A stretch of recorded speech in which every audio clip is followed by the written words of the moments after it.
There is one move in the downswing that the common amateur golfer struggles with that the pros can do with their eyes closed. It's the ability to properly utilize their trail leg and their foot. If you look at a higher handicap golfer, they are going to try to improve their downswing sequence and create power by throwing this trail foot towards the golf ball. In order to have space through the shot, there is a channel that the hands need to travel through impact. By this trail foot and trail leg moving towards the target, we now become stuck, have to jump up and lose our forward bend, and have to throw our arms at the golf ball, which relies on a lot of timing. Instead, we're going to be showing you a mechanism that the pros master that, number one, allows them to transfer their weight a little bit more naturally, improves their rotation, and keeps their spine angle through the shot. All three of the most important elements that a great ball striker masters in their golf swing. So here are the two best drills that I learned from a top instructor that you can do in order to improve how this trail leg is moving in the downswing. So we're going to start with the wedge drill. Simply place it underneath your trail heel when you're setting up to the golf ball and make sure that the grip is pointing away from you. Not only is this going to help you get a deeper turn, allowing you to load into the hips and get the hands a little bit deeper, but it's going to force you to keep that right hip a little more back and patient, adding some hip flexion in the downswing. Compared to the amateur golfer who throws their hip towards the golf ball, as you can see, if your club is dropping before you even make contact with the golf ball, you're not banking your foot correctly.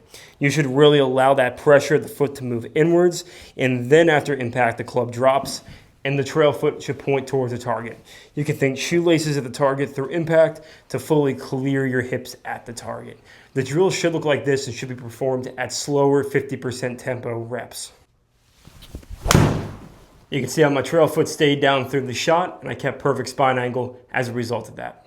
The next drill is my favorite. It's called the shin breaker drill. You can either grab a range basket or a tour aim stick, which I have in the link in my bio.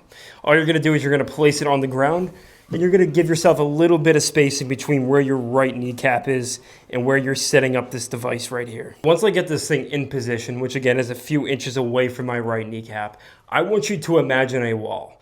There is going to be a wall in front of this right kneecap, and when I'm moving down in my downswing, I am really emphasizing not having this trail leg or foot moving towards the golf ball, which if you do, you're going to make contact with this. Instead, imagine a runway from the inner part of this, allowing this trail foot and trail leg to bank a little bit more inwards and allowing for effortless space through the golf ball. What I love about this drill is you can do it anywhere and you can get the feeling instantly with the feedback it will give you. The drill should look like this if performed correctly. So you can see how my hips fully rotate open towards the target without me losing the spacing of my butt on the line in the downswing. If this video provided any value for your golf game, I ask you to press like and subscribe, and I will see you next video.